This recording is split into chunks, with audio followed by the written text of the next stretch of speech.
잠언 54번째 시간입니다. 오늘 말씀은 잠언 26장 13절부터 28절 말씀입니다. 13절부터 16절 말씀까지를 합독하고 잠언 26장 13절부터 28절 말씀까지를 보도록 하겠습니다. 그러면 잠언 26장 13절부터 16절 말씀까지를 한 목소리로 합독하도록 하겠습니다.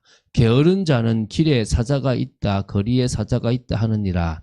문짝이 돌적이를 따라서 도는 것 같이 게으른 자는 침상에서 도느니라. 게으른 자는 그 손을 그릇에 넣고도 입으로 올리기를 괴로워하느니라. 게으른 자는 사리에 맞게 대답하는 사람 7보다 자기를 지혜롭게 여기느니라. 아멘. 자, 우리 잠언 25장 1절부터 29장 27절을 보고 있는데요. 히스기야가 명령해서 히스기야의 신하들이 수집하고 편찬했던 솔로몬의 단편 경구 선집입니다. 즉 솔로몬 제2잠언이라고 불리는 잠언 선집이라고 불리는 중요한 말씀입니다. 앞에 제1잠언 선집과 이렇게 그렇게 큰 차이가 있지는 않는 비슷한 부라고 보시면 됩니다. 총 128개의 경구로 되어 있는데요. 그중에서 오늘 잠언 26장 13절부터 28절은 제35경구부터 48경구까지를 제시하고 있습니다. 크게는 세 교훈으로 되어 있습니다. 첫 번째, 이게 이 세 교훈은 모두 지혜를 추구하라는 자가 경계해야 될 악인들의 행태에 대한 부분입니다. 그래서 그것을 경계해라라고 하는 겁니다. 그래서 우리가 악인들의 나쁜 행태들을 경계해야 될 줄로 믿습니다. 자, 먼저 13절부터 16절입니다. 게으른 자들의 행태를 좀 희화적으로 묘사했기 때문에 그들의 형태를 경계해라 이겁니다. 그래서 게으른 자들의 특징 중에 첫 번째가 온갖 핑계를 다 댄다는 거예요. 그래서 나가기를 싫어할 정도로 핑계를 많이 댄다는 겁니다. 그리고 하염없이 침상에서만 구르고요. 스스로 먹는 것조차도 괴로워하고 힘들어한다는 겁니다. 다른 모든 지혜로운 사람들보다도 자기를 지혜롭다고 여기는 부분까지 있습니다. 그래서 게으른 자들이 왜 가난하고 결국 망할 수밖에 없는지를 조금 한번 보겠습니다. 먼저 35경구입니다. 13절입니다. 게으른 자는 길에 사자가 있다, 거리에 사자가 있다 하느니라. 이거 기억나시죠? 22장 13절과 유사한 표현을 사용해서 게으른 자의 이 도에 넘치는 자기 합리화를 지금 이렇게 보여주고 있는데요. 결국 책임을 회피하기 위한 이 부분을 이제 거기는 그냥 좀 간접히 이 직접 화법을 통해서 이렇게 소개한 경구입니다. 그래서 게으른 자는 현실을 극복하고 나갈 방법을 찾기보다는 온갖 핑계를 둘러대며 그 자리에서 안주하기를 즐긴다는 겁니다. 여기 이제 14절하고 이어지는 부분인데요. 이 자기 침대에서 이제 구르는 자신의 모습을 정당화하는 모습과 일맥 비슷한데요. 이제 36경구 14절입니다. 문짝이 돌적이를 따라서 도는 것 같이 게으른 자는 침상에서 도느니라. 이게 돌적이라는 게 이게 우리는 잘 모르는데 이게 이제 그 문짝이 하는 일이라는 것이 이제 돌적이에 이렇게 붙어 있어서 열리고 닫히는 일입니다. 우리로 말하면 이제 어떤 그거 똑같은데 이런 표현이 좀 그렇죠. 이렇게 말 그대로 이제 경칩하고 같은 겁니다. 경칩에 붙어가지고 계속 움직이잖아요. 그것처럼 우리가 좀 방식이 좀 다르지만 어쨌든 그것처럼 이 딱 침상에 붙어가지고 떨어질 생각을 안 한다. 이게 지금 게으른 자의 모습입니다. 침대가 좋고 내려올 생각을 전혀 안 하는 거죠. 37경구는 제15절입니다. 게으른 자는 그 손을 그릇에 넣고도 입으로 올리기를 괴로워하느니라. 넣었어요. 얼마나 힘들겠습니까? 쉽게 말하면 밥 한 숟가락을 입에 넣는 그 숟가락질이 힘든 거야. 죄송합니다. 죽어야 안 되겠습니까? 그러면 밥 먹는 게 힘들면 어떻게 살겠습니까? 그렇죠? 그 정도로 지금 게으른 자는 일하기를 싫어한다는 거예요. 38경구입니다. 16절이죠. 게으른 자는 사리에 맞게 대답하는 사람 7보다 자기를 지혜롭게 여기느니라. 7이라는 수는 완전한 수거든요. 그리고 사리에 맞게 대답하는 사람 7이라고 하는 것은 모든 경우에 거의 완벽하게 대답하는 사람이란 말입니다. 그런데 그런 사람들보다 더 자기가 지혜롭다고 착각하는 거죠. 이런 답이 없죠. 그렇죠? 그러니까 게으르겠죠. 아니면 부지런히 움직여야 되지 않겠습니까? 그렇죠? 자, 이제 17절부터 22절은요. 이웃에 대하여 불선한 자들의 행태를 비유적으로 이렇게 묘사하면서 조소하고 그들과 그들의 행태를 경계할 것을 이렇게 교훈하는 겁니다. 이웃에 대해서 이제 나쁜 행동들의 특징은 자기와 상관없는 다툼에 간섭하거나 또 이웃을 속이고 공공연하게 이웃을 희롱한다든지 또 떠들고 그죠. 말이 많고 다툼을 좋아하는 것 등 또 아니면 다른 사람에 대해서 말하기를 좋아하는 것 등이 있거든요. 이런 부분이 미련한 자하고 비슷한 어떤 저는 좀 특징들이 있습니다. 자, 보겠습니다. 39경구입니다. 17절입니다. 길로 지나가다가 자기와 상관없는 다툼을 간섭하는 자는 개의 귀를 잡는 자와 같으니라. 이스라엘 땅에는 그 당시에 지금은 알겠죠. 사나운 들개들이 많았다고 합니다. 그래서 이게 열왕기하 9장에도 나오는데요. 이스라엘 지역을 여행하는 자들에게 있어 들판을 헤매는 하얀 들개무리들이 어떤 공포의 대상이었다고 해요. 그러니까 사납고요.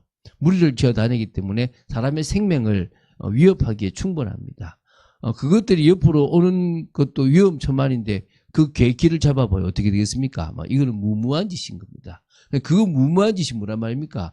길을 잘 지나가다가 자기와 상관없는 다툼에 간섭해가지고 괜히 거기서 지금은 법이 있지만 그 당시에는 찔러 죽으면 끝나지 않습니까? 그런 거하고 똑같다는 거예요. 말 그대로.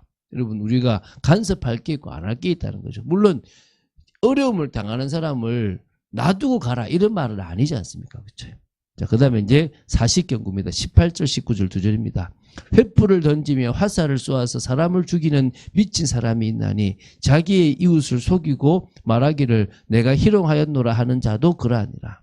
그러니까 이게 지금 어떤 의미에서 그러니까 잘못된 언어 생활을 경계하고 있는 겁니다. 제자는 이웃을 속여서 치명적 피해를 입히고서도 왜 농담이라고 말하는 그래서 사람에게 횃불을 던져가지고 활을 쏘면서 사람을 죽이는 미친 사람을 이렇게 그거가 똑같다고 이제 비유하고 있거든요. 그러니까 거리낌 없이 이웃을 속이고 막 나서 잘못을 인정하거나 사과를 구한다. 그러면은 그것도 그러고 내가 아무렇지도 않은데 농담이었다라고 얘기한다. 그럼 이게 뭐란 말입니까? 결국은 정말 그냥 횃불을 막 던져서 화살을 쏘서 지나가는 사람을 죽이는 것하고 똑같은 거란 말이에요. 여러분 우리가 말 한마디를 잘못해서 사람이 죽을 수도 있잖아요. 그런 의미에서 우리가 쉽게 아무렇게나 내뱉는 그런 말들이요. 지나가는 사람. 그래서 우리가 보통 우물에 나는 그냥 돌 던졌지만 개구리는 그게 생사의 갈림길이라고 그러지 않습니까? 그 한 사람은 그것 때문에 자살할 수도 있고 그렇거든요. 자, 일단 41경구입니다. 20절입니다. 나무가 닿으면 불이 꺼지고 말쟁이가 없어지면 다툼이 쉬느니라. 그게 결국 계속 불이 나는데 원인은 뭐가 있어야 됩니까? 나무가 있어야 되고요. 다툼이 되려면 계속 말쟁이들이 있어야 되는 겁니다. 그럼 그 원인이 제거되면 사라진다는 거죠. 뭐가 원인인지를 파악해라 이 말입니다. 뭐가 원인인지를 모르면 그 답을 줄 수가 없어요. 우리가 지금 사람들이 자꾸 엉뚱한 것을 원인으로 생각하고 싸우는데 진짜 원인을 봐야 되는 거예요. 진짜 원인을 보지 못하면요. 우리는 계속 말려가는 겁니다. 42경구입니다. 21절입니다. 숯불 위에 숯을 더하는 것과 타는 불에 나무를 더하는 것 같이 다툼을 좋아하는 자는 시비를 일으키느니라. 같은 그 부분이지 않습니까? 결국은 숯불 위에 숯을 더하고 타는 불에 나무를 더하면 더 타게 만드는 것처럼 다툼을 좋아하는 자는 계속 시비를 일으킨다. 이 더 감정의 골을 깊게 판다 이 말이죠. 분쟁을 이제 더 격화시킨다 이 말이죠. 43경구입니다. 22절이죠. 남의 말 하기를 좋아하는 자는 자의 말은 별식과 같아서 배속 깊은 데로 내려가느니라. 남의 말을 좋아하는 것들은요. 또 듣는 사람들이 또 그거를요. 아주 별식처럼 그래? 그 사람이 그런 게 있어? 듣고요. 그거 어디까지요? 배속 깊은 데까지 딱 저장해두고 또 막 다른 사람한테 두는 거예요. 그냥 지나버리면 되는데 뭔데 몰라. 관심 가지지 마세요. 남이 무슨 이야기를 하든지 간에 그것에 관심 가지면 여러분 인생 뺏깁니다. 그렇죠? 정말 이게 참 지혜로운 말씀들이 많지 않습니까? 자, 끝으로 23절부터 28절입니다. 말을 중심으로 한 위선자들의 행태를 제시하고요. 그들과 그들의 행태를 경계할 것을 교훈합니다. 그러니까 이게 지금 위선자들의 행태라는 한마디로 악한 마음을 품고 있으면서도 입술로는 그럴듯한 말을 하면서요. 상대방을 망하게 하기 위해서 함정을 파는 게 지금 이게 바로 뭡니까? 이 위선자들의 이 악한 마음인 겁니다. 그래서 우리가 이게 지금 이 정말 우리가 잘 알고 성도들도요 이런 위선에 빠질 수가 있거든요. 오히려 전국을 찔러주는 그런 부분의 말씀을 통해서 우리가 남을 위함다시고 하는 말이 오히려 남을 해할 수 있다는 사실을 기억해야 될 줄로 믿습니다. 44경고입니다. 23절입니다. 온유한 입술에 악한 마음은 낮은 은을 입힌 톡이니라. 그러니까 악한 마음인데요. 입술만 다 온유해요. 그러면요. 은을 입힌 톡이에요. 톡이가 은만 딱 가에 입혀놓으면요. 그것도 낮은 은을 입힌 거면요. 그냥 가짜 톡인 거예요. 절대 그러면 안 되는 겁니다. 이건 나쁜 겁니다. 그래서 여러분 악한 마음을 가지면서 입술로는 되게 그런 사람들 조심해야 됩니다. 45경고입니다. 24, 25절입니다. 원수는 입술로는 꾸미고 속으로는 속임을 품나니 그 말이 좋을지라도 믿지 말 것은 그 마음에 7가지 가증한 것이 있습니다. 그러니까 원수는요. 이 입술로는 막 아닌 척하면서 속으로는 속임을 품고 있습니다. 그 말이 되게 좋아 보여도요. 결국은요. 7가지 항상 7이라는 수 완전 수입니까? 완전한 가증한 부분이 있다. 이렇게 보시면 됩니다. 46경고입니다. 26절입니다. 속임으로 그 미움을 감출지라도 그의 악이 회중 앞에 드러나리라. 그러니까 그 마음을요. 다른 바깥으로 감춘다고 해도요. 결국은 다 사람들 앞에 드러나는 겁니다. 우리가 성령의 역사로 악한 마음들이 사라져야 될 줄로 믿습니다. 47경고입니다. 27절이죠.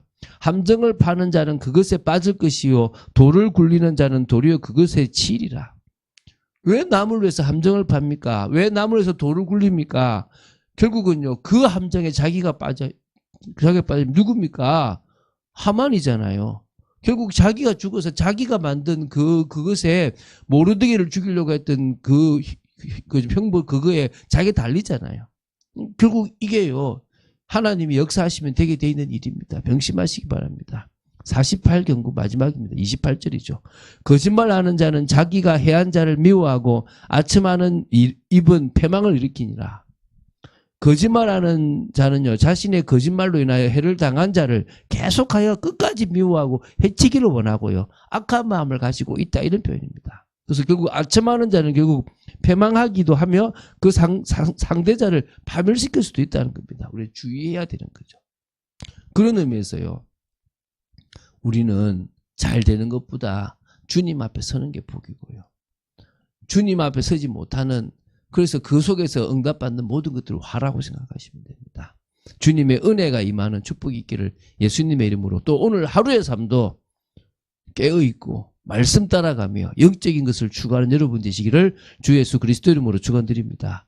주는 그리스도이시여 살아계신 하나님의 아들이심을 고백합니다. 말씀 따라가는 축복 속에 들도록 지켜주시고 인도하여 주시옵소서. 주님을 온전히 바라봅니다. 믿음을 사실적으로 바라보고 인도받는 삶이 되기를 원합니다. 정말 저희들에게 믿음 있게 해주시고 말씀 따라가는 축복이 있도록 지켜주시고 저희들의 삶을 주관하여 주시옵소서. 주 예수 그리스도 이름으로 기도드립니다. 아멘. 자, 우리 시간 합심으로 한번 기도하겠는데요.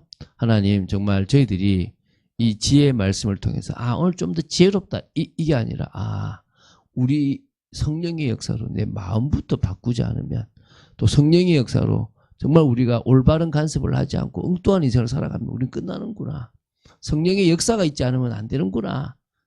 정말 우리가 그걸 놓고 기도해야 될 줄 믿습니다. 하나님 성령께서 역사하여 주시고